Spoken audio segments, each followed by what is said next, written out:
अस्सलामुअलैकुम। तो उम्मीद है कि आप लोग सब खैरियत से होंगे और मुझे बिल्कुल याद किया होगा। तो मैं यहाँ पर हाज़िर हो गई हूँ अपनी दूसरी वीडियो के साथ, जिस पे मुझे भी थोड़ी डिफ़िकल्टी महसूस हुई थी और जिस पे मैंने कहा कि why not to make a video on that.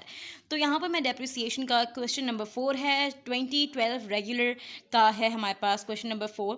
तो इसमें हमारे पास अच्छा जी, एक और मेन बात, बीकॉम के पेपर होने वाले हैं इंशाल्लाह 22 मार्च 2021 से। तो बस दुआओं में ख़ास याद रखिएगा मुझे भी, और बस इंशाल्लाह अल्लाह ताला हमें कामयाब करते हैं, हमारी नैया को पार लगा दें। अच्छा जी, तो सबसे पहला अब हमारे पास यहाँ पर है क्वेश्चन नंबर 4 का पार्ट ए है और हमारे पास यहाँ पर बी है। तो सबसे पहले हम, जाहिर सी बात है, ए को पहले करेंगे। तो बच्चा सबसे पहले यहाँ पर लिखा हुआ है डेप्रिसिएशन के उसमें, an extraordinary repairs was made at a cost of 65,000 to an equipment, यानी कि एक्स्ट्रा ऑर्डनरी रिपेयर्स उस पर कराए गए थे 65,000 के इक्विपमेंट पर। ठीक है, कब कराए थे? अक्टूबर 1 2010 को। And it extended it's normal life, उसकी नॉर्मल लाइफ एक्सटेंड हो गई थी 5 साल से 9 साल तक। And payment was made in cash for the extra ordinary repairs, यानी कैश में बाई पेमेंट हुई है। और साथ में हमारे पास यहाँ पर रिक्वायरमेंट में है सिर्फ और सिर्फ हमें एक्स्ट्रा ऑर्डनरी रिपेयर्स को रिकॉर्ड करना है। तो जिसका मतलब हमें सिर्फ और सिर्फ जनरल जर्नल बनाना है, जिसमें हमारे पास इक्विपमेंट आएगा डेबिट साइड पर और कैश आएगा क्रेडिट साइड पर। जो हमारे पास अमाउंट हमने खर्च की थी एक्स्ट्रा ऑर्डनरी रिपेयर्स पर, वो हमने लिख दी। ठीक है, 65,000। नाउ लेट्स मूव, बस हमारे यहाँ पर ये मुकम्मल हो जाता है। Now let's move on to part B, जो कि है हमारे पास सेक्शन नंबर बी। जो हमारे पास है क्वाइट ट्रिकी है, यहाँ पर ट्रिकी नहीं ट्रिकी है बच्चा। तो यहाँ पर हमारे पास, मैं भी थोड़ा ज़्यादा कंफ्यूज, थोड़े से ज़्यादा ही कुछ कंफ्यूज हो चुकी थी। तो यहाँ पर हमारे पास क्या है, a textile industry depreciates it's machinery at 10% per annum on straight line basis. तो यहाँ पर हमारे पास रेट कितना है? 10% है। ठीक है, तो यहाँ पर हमारे पास है on April 1st 2010 the book value of machinery जो थी वो थी हमारे पास 8,40,000 रुपये, जबकि उसकी ओरिजिनल जो कॉस्ट थी वो थी 12 लाख रुपये। ठीक है, तो जुलाई 1 2010 को नई मशीन हमने परचेज की जो कि थी 25,000 रुपये की।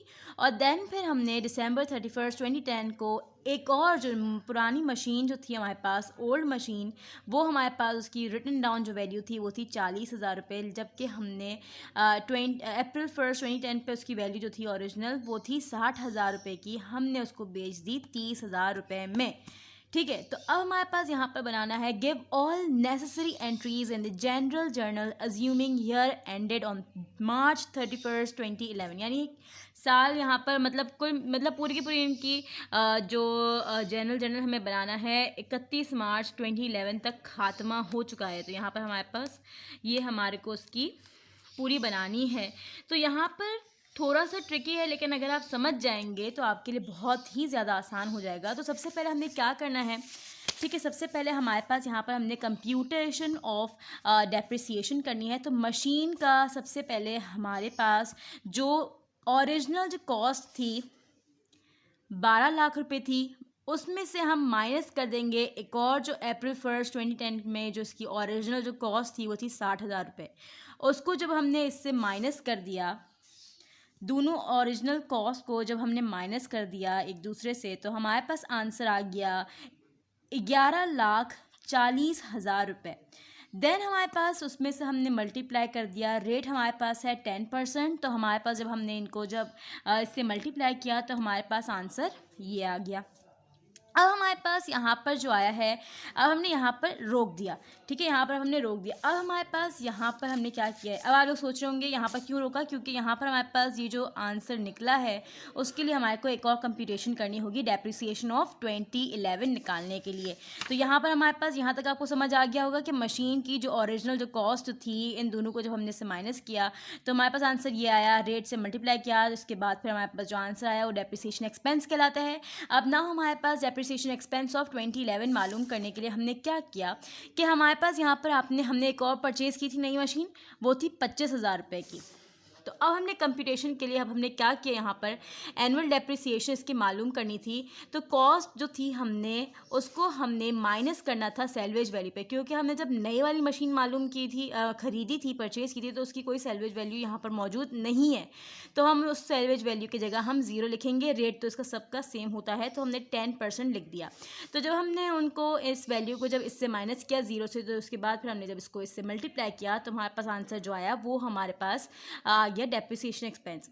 अब नाउ हमारे पास जुलाई 1 को हमने परचेज़ की थी, तो जुलाई 1 को परचेज़ की थी तो 31 मार्च तक हमारी तमाम तर चीज़ें ख़त्म हो गई। साल का मतलब हमारे पास जो जितनी भी हमारे पास एंट्रीज़ हैं वो तमाम तर साल का ख़ात्मा हो गया पर मार्च 31, 2011। तो यानी 1 मार्च जुलाई से मार्च तक के अगर हम काउंट करें, जुलाई, अगस्त, सितंबर, अक्टूबर, नवंबर, दिसंबर, जैन, फेब, मार्च, यानी कि हमारे पास 9 महीने। ठीक है, तो 9 को डिवाइड कर देंगे 12 से, 2500 multiply by 9 divided by 12 is equals to जो हमारे पास आंसर आएगा वो कहलाएगा डेप्रिसिएशन एक्सपेंस ऑफ 2011। तो अब हमने यहाँ पर डेप्रिसिएशन एक्सपेंस जो आया था ये वाला, उसमें हमने ऐड कर दिया एक्सपेंस डेप्रिसिएशन एक्सपेंस ऑफ 2011। तो हमारे पास आंसर जो आया वो कहलाएगा डेप्रिसिएशन एक्सपेंस ऑफ मार्च 2011। ठीक है, तो हमारे पास हमने इसके चक्कर में हमने क्या क्या मुकम्मल कर लिया, हमने स्टार्टिंग को कंप्लीट कर लिया और हमारे पास जो थी जुलाई की वो भी हमने मुकम्मल कर ली। अब जो मेन यहाँ पर बात आ रही है कि ऑन December 31, 2010 हमने एक पुरानी मशीन जिसकी हमारे पास जो वैल्यू जो लिखी हुई थी 40,000 रुपये, जबकि उसकी ओरिजिनल जो कॉस्ट जो थी वो थी 60,000 रुपये, उसको हमने बेच दिया 30,000 रुपये में। तो इसकी जो कंप्यूटेशन होती है वो कुछ इस तरीके से होती है, इसलिए क्योंकि हमें मालूम करना है कि जो हमने बेचा वो गेन में बेचा कि लॉस में बेचा। तो अब हमने क्या कर दिया, कंप्यूटेशन करने के लिए हमारे पास कॉस्ट ऑफ मशीन, ओरिजिनल जो कॉस्ट थी वो थी 60,000 रुपये, वो हमने लिख दी। उसमें से लेस कर देंगे अक्यूमुलेटेड डेप्रिसिएशन। अक्यूमुलेटेड डेप्रिसिएशन किसको अगर यहाँ पर नहीं लिखा हुआ आपके पास, तो हमारे पास जो रिटर्न वैल्यू कितनी थी वो 40,000 रुपये थी। उसमें से हमने ओरिजिनल कॉस्ट को जब हमने लेस कर दिया तो हमारे पास आंसर आ गया 20,000। जब हमने 60,000 में से 20,000 को लेस किया, जो भी हमारे पास यानी कि कॉस्ट ऑफ मशीन में से अक्यूमुलेटेड डेप्रिसिएशन को लेस करते हैं तो वो कहलाती है, आंसर जो आता है वो बुक वैल्यू कहलाता है। एंड देन हमारे पास यहाँ पर हमने बेच दी मशीन 30,000 रुपये में।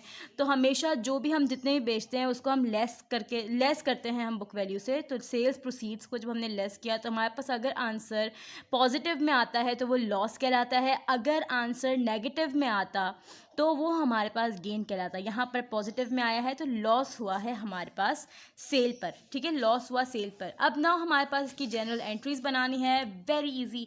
तो यहाँ पर सबसे पहले हम क्या करेंगे, मशीन डेबिट कैश क्रेडिट, क्योंकि हमारे पास 2500 रुपये आया था, यहाँ पर 25,000 रुपये जो था हमारा, सॉरी कहेंगे ये 25,000 वाली पहले हमने बना दी। यहाँ पर मशीन डेबिट कैश क्रेडिट 25,000 रुपये, 25,000 रुपये।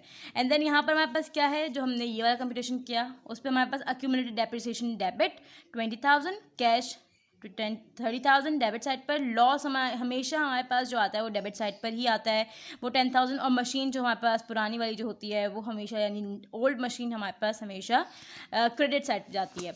और हमारे पास यहाँ पर हमने आखिरी में डेप्रिसिएशन एक्सपेंस और अलाउंस फॉर डेप्रिसिएशन बनाना है, जो कि हमारे पास आंसर ये वाला आया है। तो depreciation expense debit and allowance for depreciation credit.